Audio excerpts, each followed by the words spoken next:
Today we are going to be taking this Mask Up V3 vacuum formed mask and turning it into one of my favorite looks from AJ over at the House of Masks. Let's go.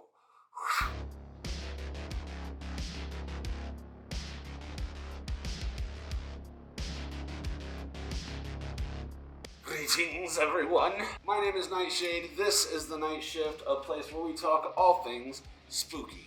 And today we are going to be taking this Mask Up V3 vacuum formed mask made by Paleface & Co.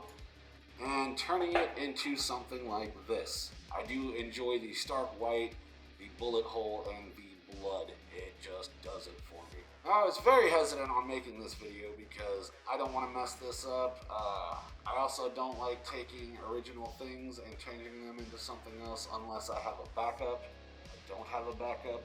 But I've already got the latex version, and it's basically, as you can see, the same paint scheme, so we're gonna try it. Now, I do believe he meant to do this to pay homage to Mudvayne, which is one of my favorite bands of all time. So we're gonna go ahead and make our version like that. So here's what I'm using for the process. Bullet holes from Cinema Secrets, white paint, red paint, black paint, face paint, sponge brushes, an assortment of different brushes, E6000, and red nail polish. Now, if you're going to do this at home, I would recommend using either Permablood or Testor's red enamel paint. I do believe he used the red enamel paint to get the blood effects on his mask, but my Michaels was out, so I'm using red nail polish. But yeah, now let's get into it. Now, the first thing we're going to want to do is take off the straps here, and it's pretty simple. You just take this little metal point right here and push it back through. The rest of the string will follow, just like that. Same on this side. You just take this little metal piece, line it up with the string, and push it through. And we're going to set this to the side because we will be using it later. Next, we're going to be opening up the bullet holes. Holy shit. They look like little buttholes. little buttholes. Rip one off. That's cool. Like that one. And then we're going to be using the E6000 to glue it to the forehead. Probably should have opened it up before I started recording this part, but whatever. Now we're going to be adding just the tiniest little bit around the base here. Doesn't need to be much. Just needs to keep it down. We're going to put that right here in the center. Whoosh, bullet hole added. And I didn't like the original placement. I felt like it was up too high, and so I lowered it just a little bit, lost a little bit of paint, but that's okay because we're about to paint this mask now. So I'm going to be using this acrylic white. I got this at like Michaels, I think. It's super cheap, like $4. And we're going to put this on something like you can put it on whatever you want. I'm using a paper plate. So I'm going to be using these foam brushes to paint the mask, the first base paint. I like that it doesn't leave streaks and you can just kind of dab it on, and that's what we're going to be doing right now. So we're just going to take this and dab it on out, and then sort of brush with it, and then dab it, brush, and then dab it, like that. And we're going to do that for the entirety of the mask, and I'm going to do that real quick and we'll be right back.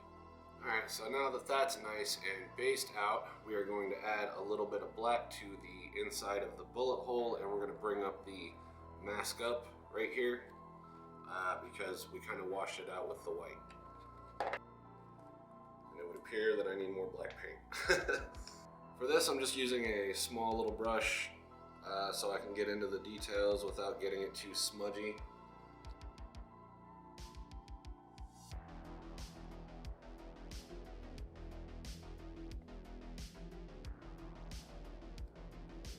Go. Just went in and touched that up. Now we're going to go and work on the bullet hole. So next we're going to work around the eyes. Now I do believe that AJ used face paint rather than actual paint around the eyes on his mask. So that's what we're going to do. Now I use Snazaroo face paint. It is my favorite face paint to wear underneath my masks. It's only like $5. It's water activated and it goes on matte, which I like instead of having that shiny, greasy, texture underneath your mask around your eyes. This goes on matte and it works phenomenally. It's only like $5. You can get it at Michael's. I think you can get it at Hobby Lobby, but yeah, this stuff works wonders and it lasts forever. I've had this for close to a year now and it's still holding up, and I use it pretty frequently for like my band interviews and stuff like that. Also, I'm in a band, link in the description, go check us out.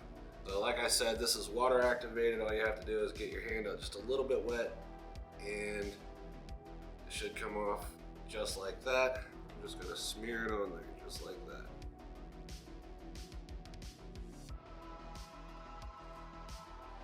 And there we go. My camera shut off for some reason, but yeah, we got the black around the eyes. And let me turn one of these lights over this way so you can see it a little bit better. Got the black placed around the eyes. Now we're gonna work on the bullet hole. It looks to me like he's got some blacks and some gray in there, so we're gonna do that, and then I'm gonna go over top of that with a little bit of red, just plain red paint, and then we're going to finish it up with the blood. So we're gonna do that right now. Now I don't have gray paint, so I'm just making gray with the white that we've already used and just mixing it with the black that we've got to get a nice dark gray. And we begin.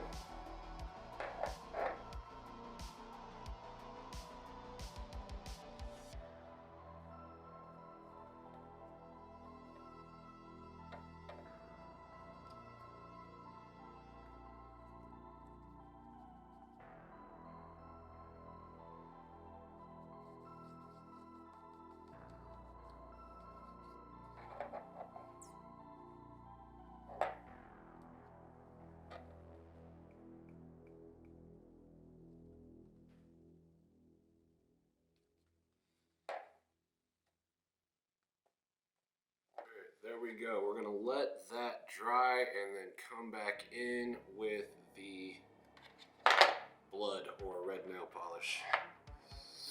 Now we're gonna be adding some blood to this. I'm using nail polish and going from there. Usually I would use perma blood, but I'm out. So red nail polish is going to have to do. Yeah. I think I'm actually gonna go in there with an actual paintbrush rather than just the thing that comes with. Rather than this, I'm gonna go with an actual paintbrush because yeah, it's way better. A little bit more control over it. Do some sprinkles. If you get shot in the head, it's gonna splatter. So I'm just gonna.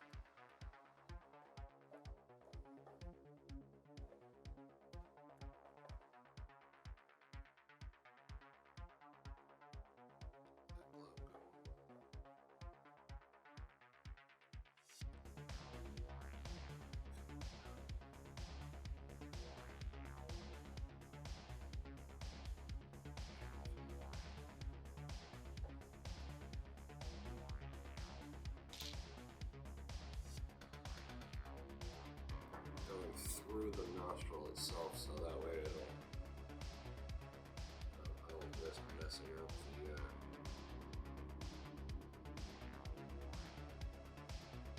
paint that I've already done because I don't want to go back in and do that again.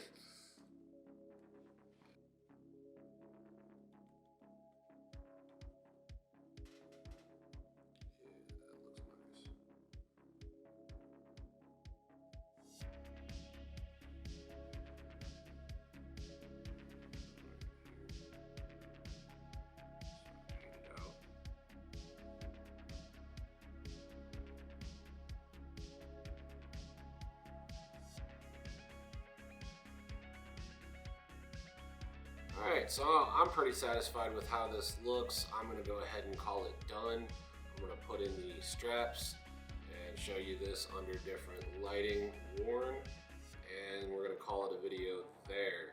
I know the lighting, and I haven't been really paying attention to where the camera is while I was painting. I do apologize for that. It's my first time ever doing anything like this on YouTube. I will do better in the future next time we do a mask repaint or something like that. But yeah, I'm pretty happy with how this turned out, and we're going to show you some worn shots right now.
And there you have it.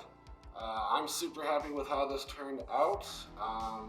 Just a way to make the Mask Up V3 collection so far stand out from each other, because I already had the gray variant, so I wanted to switch it up. And what better way to do it than to pay homage to one of my favorite AJ Good masks. If you like the video, maybe hit the little like button down there. If you want more content like this, let me know in the comments below. I will do my best to accommodate. I'm going to be doing a couple different things on this channel.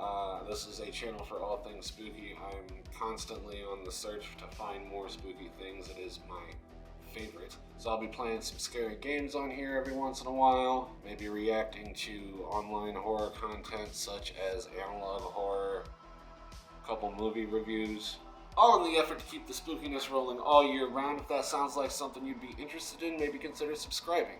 If you don't want to, it's fine. It's fine.